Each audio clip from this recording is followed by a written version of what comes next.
Today we will be talking about the typecasting of women in media. Time and time again we see certain female actors playing the same role over and over again, but have you ever stopped to question why this is? Sure, some people are just good at playing certain types of roles, but more often than not there is a more insidious reason why our favorite female actors seem to be stuck in a loop. According to the Merriam-Webster dictionary, typecasting is defined as to cast an actor repeatedly in the same type of role or to cast an actor in a part calling for the same characteristics as those possessed by the performer. But how are these typecasts created? There is an obvious link to stereotypes. People put you in roles that they think that you can naturally fit into based on the way that they assume you will act as a person, but what happens when you don't fit a desirable typecast? Silent film actress Louise Brooks spoke out about her experience with typecasting. She viewed typecasting as a measure of Hollywood success, although she knew it could bring about limitations for actors. She states that she just didn't fit into the Hollywood scheme at all. She was never neither a fluffy heroine, nor a wicked vamp, nor a woman of the world. She just didn't fit into any category. She didn't interest them because she couldn't be typed. This is a sentiment that various female actors have expressed, but who even creates these typecasts?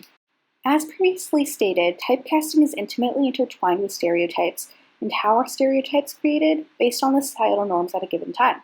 We are aware that our norms are based on whoever is in power in society, which typically means cis, straight, white men. Essentially, the patriarchy. Now that we have that fact out of the way, it can become more clear why some of the most famous female actors in the world are so famous, and one can start to make links as to why these are society's favorite actors. We start to see consistent patterns when it comes to standards of beauty. Female actors have to be skinny but not too skinny and typically white. They are essentially being cast in order to appease to the male gaze.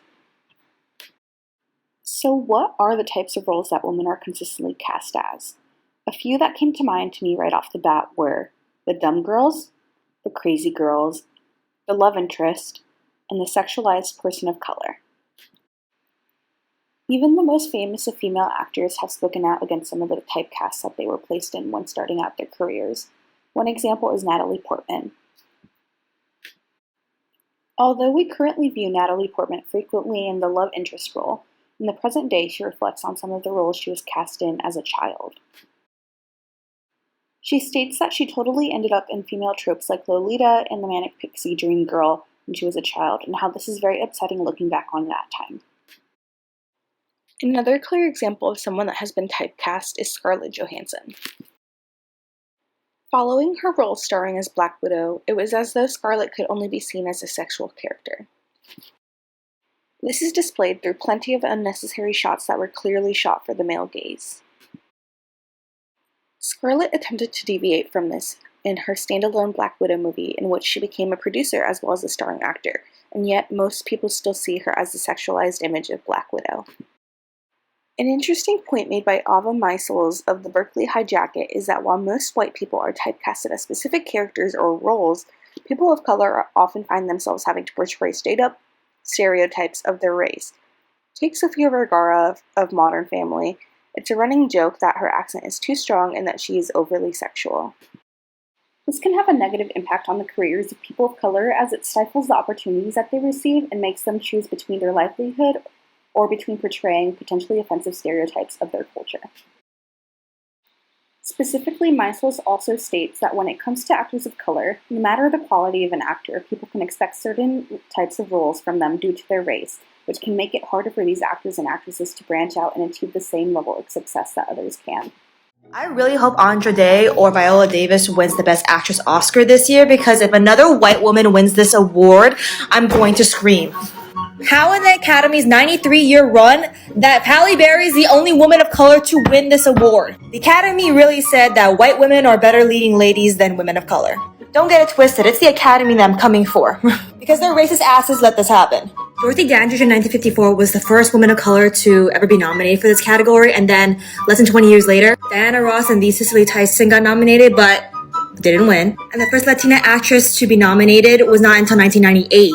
And we had one Asian Pacific Islander actress be nominated in 1935. But then why is Natalie Portman on this list? I get it, Natalie was born in Israel, Israel's in Asia, but that's how little representation women of color have that we have to claim Natalie Portman. Face it, the Academy rather give Meryl Streep another useless nomination to her than give a woman of color an actual nomination. That's not on merit, that's on racial bias. Another negative result of the typecasting system is that as soon as actors no longer fit the ideal version of their typecast, they are cast out. No pun intended. We see this happening often, specifically when it comes to the age of female actors. This happens over and over. It happened to Maggie Gyllenhaal following the Dark Knight movies. It also happened to Elizabeth Banks. Did you know Elizabeth Banks was turned down for the role of Mary Jane in the original Spider-Man movies due to her being too old to play the role? And how old was she? She was 28. And how old was Tobey Maguire during filming? Also 28. Yet instead of picking someone of his similar age, they went with 18-year-old Kirsten Dunst. And maybe one of the most pronounced and obvious incidents of typecasting is that of Ellen Pompeo. Ellen Pompeo began starring as her hit character Meredith Grey at the age of 33. Ellen is now 53 years old and has talked on many occasions about how she stayed with Grey's for so long because she feared not being able to get other roles at her age or because of her history and notoriety with her character of Meredith. So I thought, oh my goodness, at 40 years old, where am I ever going to get this kind of money? Right. And I need to take care of my kid, Mm-hmm. so I'm going to stay. Mm-hmm. Ellen Pompeo is a prime example of someone that felt pressure to stay in one role due to her age and fears of how the media would accept her if she decided to deviate from what was expected of her. So what are some of our key takeaways, and why is it important to notice the typecasting that occurs in the media that we consume? I think it has become clear that a lot of the media we consume is made from a place of misogyny and has very patriarchal views. This is problematic because the media we consume definitely impacts our daily lives and affects the ways that girls and women are perceived in real life off the screen. In order to ensure that young girls and women feel as though they have the agency to be whatever they want to be, we need to stop feeding into the narrative that women are only able to be one thing at a time and that who we should be should revolve around what men want us to be.